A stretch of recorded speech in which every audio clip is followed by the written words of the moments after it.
GVH stock analysis and GVH stock prediction. So what I will be doing here is showing you my exact play with Globavend Holdings Limited with a 12-cent level. Honestly, nothing's changed except we just kind of kept doubling down on this bearish side. So my chart's looking like, and honestly, mate, like, look at this. I don't know why no receipts pop up in here. There is previous my yesterday's video about this. I mean, honestly, man, there's nothing that I would add. Like, still following the same exact thread.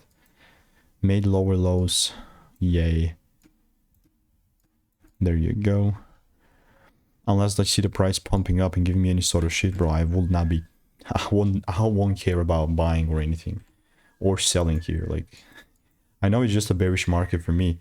And, like, I just want to try and keep things simple. I have all these other tickers that I'm also covering, so really no point of forcing when there's far better opportunities, if you know what I mean. And I would just rather stick to the process and formula driven thing that I've refined over 5 years. For all 42,000 videos have been documented. So if you want to learn all that, that's what's taken me 5 years in hours. Click the first link below. It's risk-free. 1,200 people have tried it. See you in the next one.